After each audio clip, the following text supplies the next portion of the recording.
Bonjour.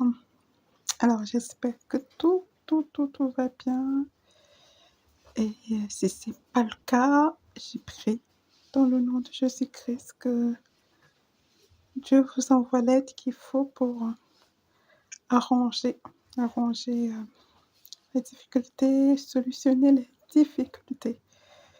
Donc je continue. Je continue mon parcours avec le mot «à-coup» qui est un nom masculin de 1835 de «à» et «coup», discontinuité de mouvements provoquant des secousses, saccades. Cet équipement difficile à mener s'avance avec des à-coups, des arrêts. L'outil. Il y a des à-coups dans le moteur, par à-coups de façon irrégulière, intermittente. Accès par travailler par à-coups, les choses éclatantes, on ne les fait que par à-coups. C'est ce que je suis en train de faire, Bruce. C'est ce que je suis en train de faire avec la lecture du dictionnaire. C'est-à-dire que je travaille mes 10 minutes, mes 10 minutes et mes 10 minutes tout le temps. J'essaie de faire 10 minutes à chaque fois pour que ce soit un travail qui rapporte, que ce soit un travail qui est bénéfique pour chacun de nous. Voilà. Qui me rend un travail qui me rend éclatant, qui te rend éclatant, comme dit Proust. Voilà, je fais un peu. Ensuite, acousticien, acousticienne, non, 1876, de l'acoustique, spécialiste de l'acoustique, l'insonorisation des locaux, destinée à l'enregistrement, a toujours posé de graves problèmes aux acousticiens. Revue du son 9-1966. Acoustique, adjectif et nom féminin 1701. Acousticos, qui concerne Louis.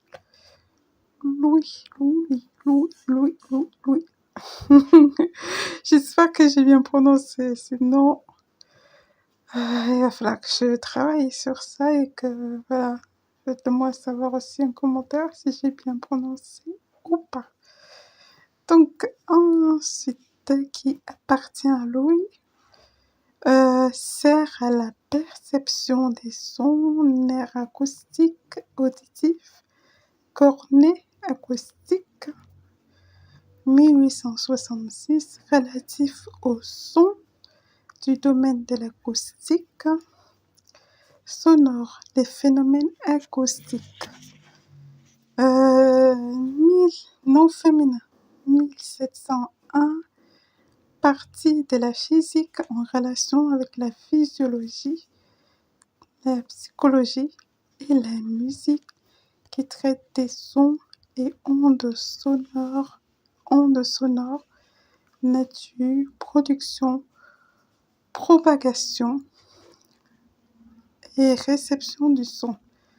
Acoustique, architecturale, ensemble des techniques assurant une bonne propagation du son, ainsi que l'isolation acoustique dans les constructions. 1898. Qualité d'un local, théâtre, salle de concert, au point de vue de la propagation du son, bonne, mauvaise acoustique d'une salle. Quand j'ai lu ce passage, ça me fait me rappeler quelque chose que j'ai vécu. J'ai vécu, moi et mon enfant, c'était horrible. Je suis dans un logement où justement on a ce problème de son. Euh, on entend tout, presque tout, chez les voisins. Je sais pas si c'est tous les appartements sociaux sont comme ça, mais ici c'est vraiment le cas. Et, euh, et à un moment, il y a eu des voisins. Il y a des voisins qui ont habité. Il y a eu des personnes qui habitaient là-haut. C'était des musulmans. Non, au début, tout allait bien. Mais après, le mari a commencé à taper sa femme. Au dé- Et mais tellement ça nous, on s'attendait pas à ça, on s'attendait pas à vivre ça. Donc au début, on faisait quoi? On appelait la police. Et la police arrivait. On pensait qu'avec la police, l'histoire, il allait arrêter de traiter sa femme ainsi. Sa femme qui était voilée, donc si elle était voilée, pour moi, c'était quelqu'un qui était dans la foi, qui cherchait son Dieu, cherchait l'aide. Et donc on pensait que ça allait le stopper. Mais qu'est-ce qu'il faisait quand la police arrivait? Il n'ouvrait pas la porte. Et la police repartait avec la femme enfermée dans cette, cette violence-là. La police partait et je pense il a dû comprendre que là, c'était nous qui envoyons à chaque fois la police. Donc, il a commencé à ne plus me dire bonjour. C'était violent quand on le croisait. Et, et donc, comme moi, j'avais peur pour moi, j'avais peur pour mon enfant, quelqu'un soit aussi violent. Quand on appelle la police, euh, c'est pas, c'est pas la solution de protection qu'on espère trouver auprès de la police qui se réalise, c'est plutôt la police qui s'en va sans rien faire. Et donc, comme je t'ai dit, si la police ne peut pas faire, moi, non, mon enfant qui va faire pour nous. Donc, à un moment, j'ai commencé à ne plus m'en occuper. Donc, il frappait, on entendait tout. Et par la grâce de Dieu, et la dame la dame, je sais pas, c'est peut-être sa famille qui a réussi à enlever dans ce mariage-là et elle est partie. Mais torturée à un point horrible. Et qu'est-ce qui se passe après? Ça suffisait pas, tous ces tortures déjà qu'il faisait subir à sa femme, et par la même occasion nous faisait souffrir puisqu'on entendait tout. Cette violence-là, ça nous touchait également. Et qu'est-ce qui s'est passé une fois que la dame est partie? Ou même avant que la dame parte, il faisait des travaux. Il s'est mis à faire des travaux chez lui. Mais ces travaux, mais il utilisait le marteau-piqueur. Mais sans gêne, quoi. Sans gêne. Aucune gêne, aucune pitié pour nous rien. Donc, marteau-piqueur, mais à un point horrible. Toute la journée, j'entendais le marteau-piqueur résonner dans toute la maison. Et avec ces travaux-là, il a percé des trous au niveau de sa salle de bain et des trous qui ont percé aussi des tuyaux dans sa salle de bain. Du coup, on avait de l'eau dans notre salle de bain, dans les toilettes, dans la chambre de mon fils,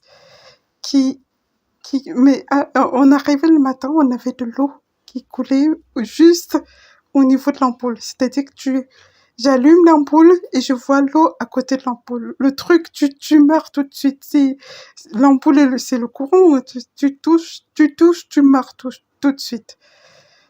Mais par la grâce de Dieu, il n'y a que Dieu qui nous a aidés à ne pas mourir de ça, à ne pas mourir de cette violence.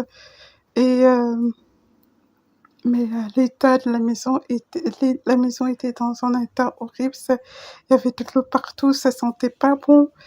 Et quelqu'un qui n'ouvre pas la porte quand tu vas pour cogner, tu peux rien, quoi. Et donc j'allais voir la gardienne pour signaler, mais il n'ouvrait pas la porte. Donc une fois que sa femme est partie, il a pris une autre femme qui, pareil, violence, violence, violence. Et à un moment, il me semble que même la dame, elle est enceinte. À force de la battre, elle a perdu son enfant. Donc, c'était horrible. Donc, je fais ce témoignage-là pour que si demain, tu te mets à la recherche d'un logement, fais attention à cet aspect-là. Chercher un logement où c'est vraiment, il y a moins de bruit, tu entends moins de bruit. C'est pour ta protection, à chercher un endroit où tu es vraiment, tu sais que tu seras en sécurité. Et aussi, si tu construis un logement pour des personnes, pour louer, pour prendre des locataires, s'il te plaît, vraiment, construis bien ta maison.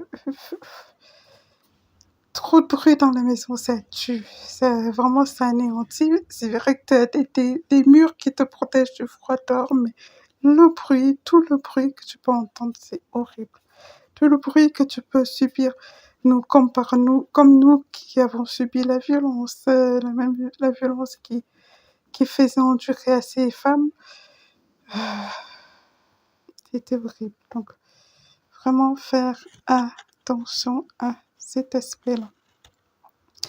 Voilà, il fallait que je donne mon témoignage, ça aide, ça aide. Et si tu es dans une situation où il y a beaucoup de violence, essaye de t'éloigner. Et pas essaye, éloigne-toi. Cette dame-là, c'est la première femme elle avait, au début, on lui disait de partir, elle partait pas. Mais à force de voir qu'il y a plus personne, il y a plus la police qui vient, il n'y a plus les voisins qui montent pour essayer d'arrêter le mari parce que le mari devient aussi violent envers nous. Bah, elle a décidé de partir. Donc n'attends pas n'attends pas toutes ces étapes-là pour partir de ta situation si on te violente. Pars, cherche les moyens de partir. Il y a les associations, cherche quelqu'un qui peut t'abriter, cherche même un travail où tu peux commencer qui peut t'aider à trouver un studio, un appartement pour toi et tes enfants, pour te mettre à l'abri. Il n'y a pas de prix pour la vie, il n'y a pas de prix pour une vie, il n'y a pas. Et à chaque coup qu'on peut te donner, on enlève un peu de toi, un peu de ta confiance, un peu de tes capacités, un peu de ton estime, un peu de ton état physique. Donc, cherche quelqu'un plutôt qui te rajoute et non pas quelqu'un qui t'enlève la paix, qui t'enlève la joie. Non, il faut chercher quelqu'un qui rajoute à ce que tu as déjà, qui rajoute du bien, qui rajoute l'argent, qui rajoute la paix, qui rajoute la confiance. Tu es avec la personne, tu te sens en paix, la personne peut sortir, tu sais que j'ai confiance en lui, il va revenir. Et je sais que je peux avoir la paix avec lui. Et puis, je signale aussi que cette personne, que son mari, cet homme qui frappait ces femmes-là, prenait de la drogue. Donc, la drogue ça tue, vraiment, ça tue, ça finit des vies. Et quand ça finit des vies comme ça, c'est jamais toi le problème, c'est toujours l'autre. Or, le problème, c'est ça part de là, ça part de là. Peut-être avant, tu étais quelqu'un de calme, hop, ça arrivait, tu ne l'es plus. Donc, à un moment, il faut chercher des solutions pour sortir, pour arrêter de fumer, d'arrêter de te droguer, sortir de là, sortir de... Faut sortir, quoi. Ça te tue. Ça tue qui tu étais, qui tu étais avant, qui faisait qu'il y avait beaucoup de gens qui t'aimaient, ça a tué. C'est une autre personne qui a pris la place en toi, euh, une personne violente. Donc, à un moment, il faut arrêter, il faut arrêter et il faut arrêter. Chercher des solutions pour en finir et revenir à ton état normal et te repentir, aller demander pardon à droite à gauche, quoi. Voilà. Je vous souhaite une bonne soirée et à bientôt.